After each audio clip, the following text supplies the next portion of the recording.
ओम साई राम प्रिय साईं भक्तों। बाबा कोई साधारण संत नहीं थे, ये तो सभी को पता है। और ये भी पता है कि बाबा भक्त को पहले ही देख लेते थे। भक्तों के मन में प्रश्न बिना कहे जान लेते थे। भक्त जब सामने आते थे, बाबा को कह भी नहीं पाते थे, पहले ही बाबा समझ जाते थे कि मेरे भक्त को क्या आवश्यकता है, मेरे भक्त को क्या ज़रूरत है और मेरे भक्त की क्या इच्छा है।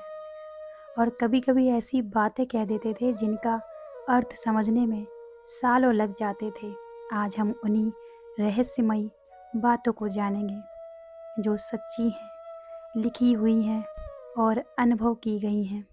ये कहानी नहीं है, बाबा की जीती जागती लीला है। बाबा का कहना है कि मैं यही हूँ। शिरडी में बाबा ने कहा था कि मैं कहीं नहीं जाऊँगा। बाबा ने अपने भक्तों से कहा था मैं यहीं रहूँगा, और ये सत्य है। बाबा सदैव अपने भक्तों के साथ रहते हैं। बाबा भक्त को सपने में दर्शन देते हैं और भक्तों को संकेत देते हैं। बाबा ने अपने भक्तों को न जाने कितने बार बचाया है मुश्किलों से। रहस्यमयी बात तो ये है, बाबा ने पहले ही कह दिया था कि मैं हमेशा अपने भक्तों के साथ रहूँगा। बाबा अपने हाथों से जलते हुए अंगारा उठा लेते थे। भक्त बाबा से कई प्रश्न करते थे कि बाबा, आप जलते हुए अंगारे उठा लेते हैं, क्या आपको अग्नि से कोई असर नहीं होता है? ये तो पूर्ण समर्पण और ईश्वर की चेतना। बाबा कभी कभी प्रश्नों के उत्तर देते थे अपने भक्तों के, कभी कभी नहीं। रहस्यमयी बातें रहती थी, बहुत ही रहस्यमयी बातें रही हैं। मन की बात बिना बोले जान जाते। कई बार भक्त सिर्फ बाबा के सामने आते थे, वैसे ही बाबा कह देते थे तू क्या सोच रहा है। भक्त चुपचाप जाते। और रहस्यमयी उदी दान। बाबा की दी हुई उदी सिर्फ राख नहीं थी। किसी को संतान मिली, किसी का ऑपरेशन रुक गया, किसी का टूटा हुआ घर जुड़ गया। बाबा कहते श्रद्धा और सबूरी रखो। उदी का असर तो तभी होता है जब विश्वास ही होता है। और बाबा का भविष्य कहना जो बाद में सच हुआ। एक भक्त ने पूछा, बाबा मेरा काम होगा या नहीं? बाबा बोले, थोड़ा इंतजार कर, फल पक रहा है।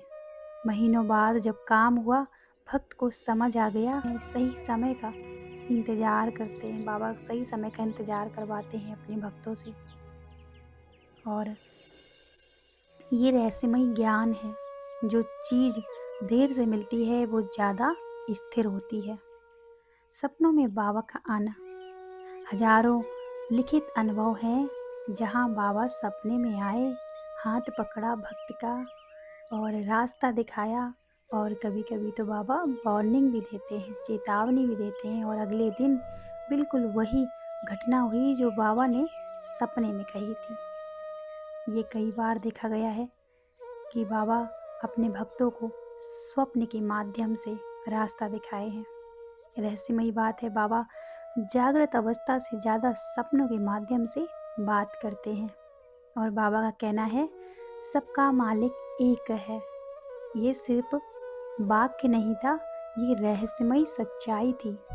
हिंदू, मुस्लिम, गरीब, अमीर सब बाबा के लिए एक जैसे रहे।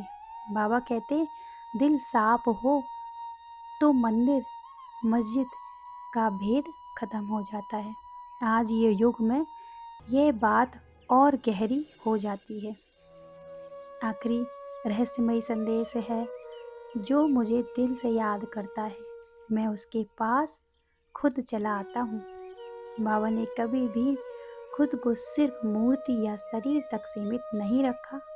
बाबा एक चेतना है, बाबा एक अनुभव है, बाबा एक रहस्यमयी शक्ति है जो आज भी हमारे बीच रहती है। बाबा से उनके भक्त बहुत ही प्रेम करते हैं। बोलिए ओम श्री साईं नाथाय नमः। सबका मालिक एक।